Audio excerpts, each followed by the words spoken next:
Jemaat yang terkasih, sekarang kita dalam pergumulan untuk memilih siapakah pemimpin gereja yang akan menerajui pentadbiran jemaat kita, paroki, dan pusat. Oleh itu mari kita merenungkan kebenaran firman Tuhan ini bersama-sama yang dipetik dari 1 Timotius pasal yang ketiga ayat yang pertama sehingga yang ketujuh di bawah tema syarat-syarat bagi penilik jemaat. Benarlah perkataan ini, orang yang menggendaki jabatan penilik jemaat menginginkan pekerjaan yang indah.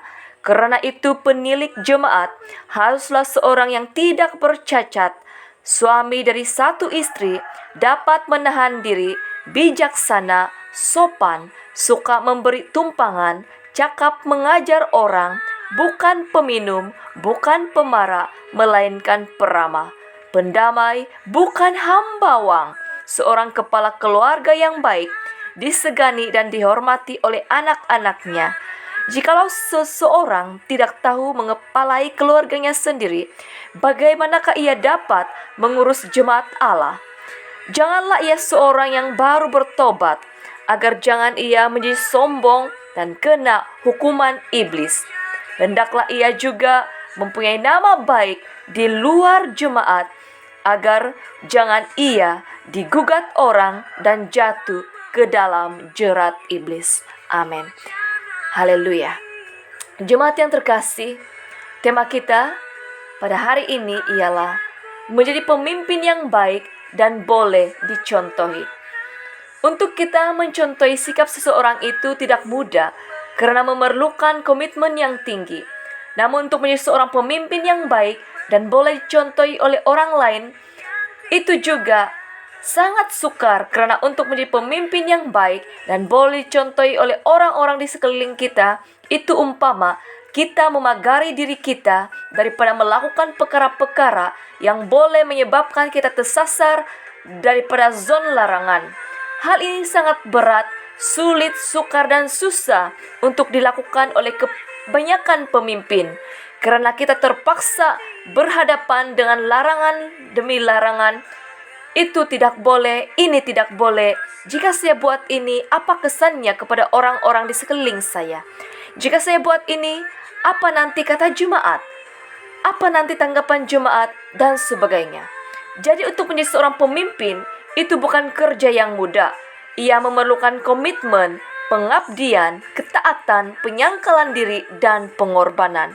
Itu sebabnya seorang pemimpin kebanyakannya selalu makan hati, selalu mengalah demi kebaikan orang lain, sering diberikan tanggung jawab yang besar, dan sebagainya.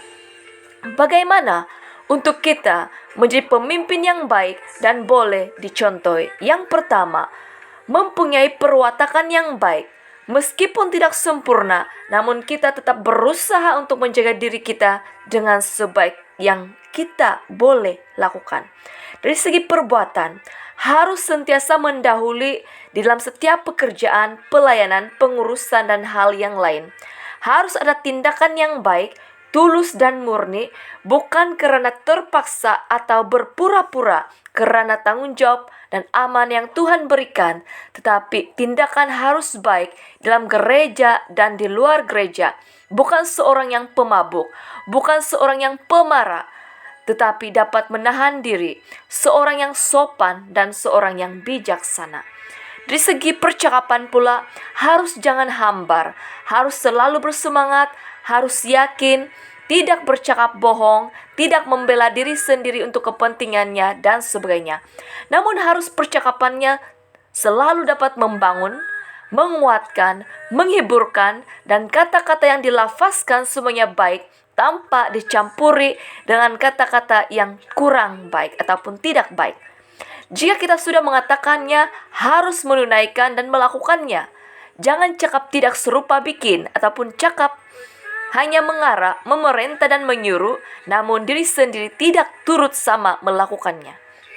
Dari segi pergaulan pula, walaupun kita boleh bergaul dengan semua orang tanpa memandang status, bangsa, agama, dan latar belakang, namun seorang pemimpin juga harus berhati-hati. ketika bergaul agar tidak menimbulkan konflik dan salah faham di kalangan sesama anggota. Jika berbual dengan belainan jantina, ada baiknya di tempat yang terbuka dan ada baiknya ditemani oleh orang lain. Seorang pemimpin juga harus suka memberi tumpangan kepada orang yang memerlukan, seperti pengangkutan dan tempat tinggal.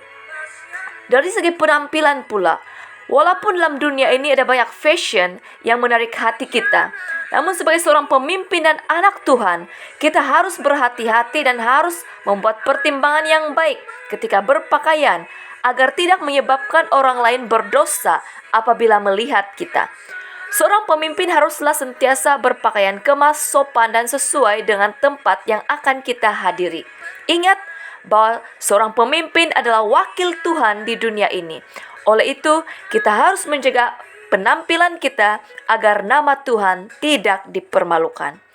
Yang kedua, dari segi menjauhi perbuatan yang jahat.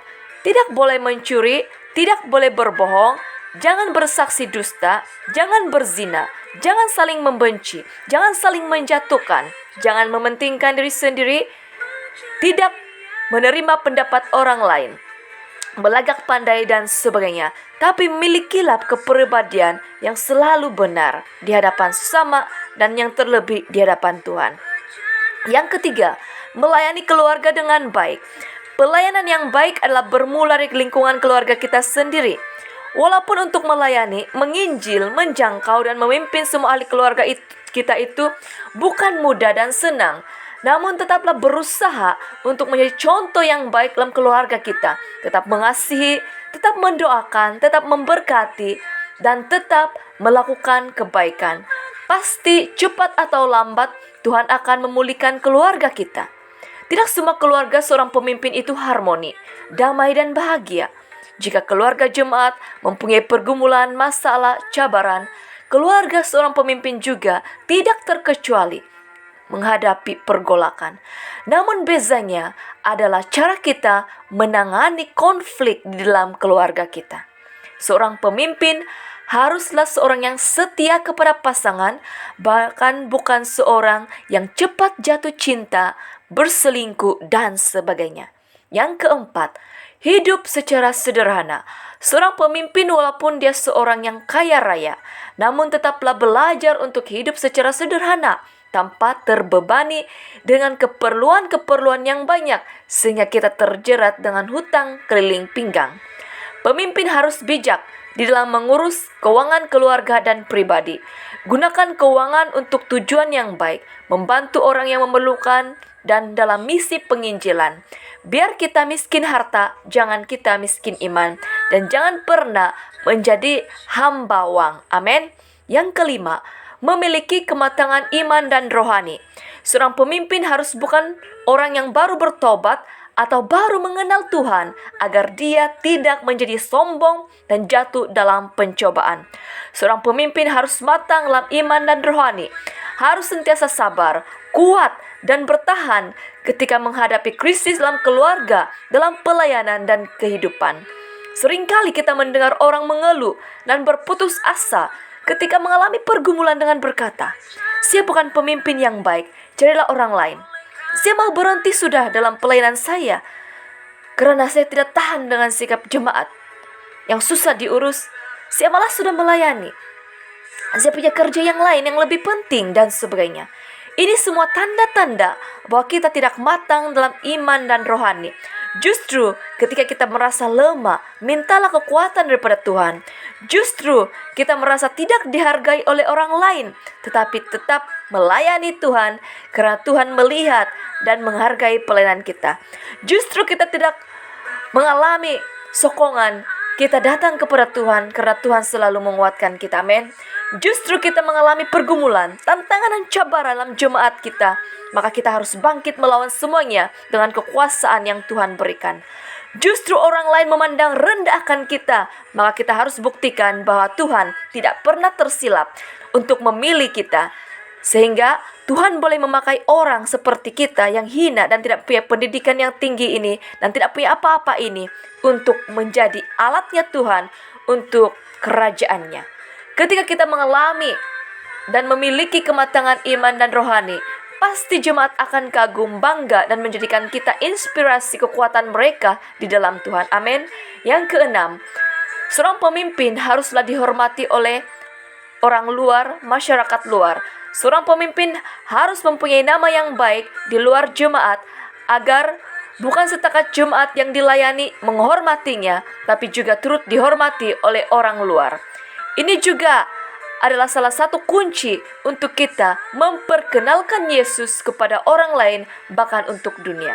Jemaat yang terkasih, Tuhan tidak pernah salah pilih orang yang Dia inginkan untuk menjadi alatnya. Tuhan tidak pernah salah pilih kita untuk menjadi seorang pemimpin. Tetapi yang salahnya apabila kita gagal menjadi seorang pemimpin yang baik dan gagal menjadi contoh yang baik untuk orang-orang sekeliling kita. Jika kita merasa kita sudah lemah, jauh dan tersasar daripada panggilan kita, marilah kita datang kepada Tuhan saat ini dan katakan, "Ku mau seperti-Mu Yesus, yang sentiasa diperbaharui dan menjadi berkat bagi banyak orang." Amin. Mari kita berdoa. Bapa kami yang berada dalam kerajaan syurga, kami mengucap syukur melalui firman-Mu yang telah kami dengar sebentar tadi, bahwa untuk menjadi seorang pemimpin itu sesuatu hal yang sangat sukar dan sulit untuk dilakukan. Karena seorang pemimpin harus memiliki kasih, harus memiliki damai, harus menjadi berkat untuk keluarga, jemaat, dan untuk orang lain. Sebab itu Bapa, berkatilah para pemimpin-pemimpin gereja, baik peringkat jemaat, paroki, dan pusat yang telah dipilih dan akan dipilih nanti, agar kami semua menjadi pemimpin-pemimpin yang dapat memuliakan nama-Mu dalam kesaksian keluarga, kesaksian pelayanan, dan kesaksian kehidupan kami. Ajarilah kami supaya kami tidak berbangga dengan kedudukan kami, tapi kami tetap sadar bahwa kami tidak punya apa-apa, namun kami semuanya diperlayakan oleh karena kasih-Mu. Terima kasih Bapa. Diberkatilah para pemimpin-pemimpin yang telah dilantik, agar roh, hikmat, urapan, kuasa, pengwayuan, dan rahmat daripada syurgawi menyertai semua pemimpin-pemimpin, sehingga kami menjadi alat bagi kerajaan-Mu. Dalam nama Yesus Kristus kami ucap syukur dan berdoa. Amin. Salam kasih daripada saya, Pastor Felianivo. Tuhan menyertai dan memberkati kita semua. Amin.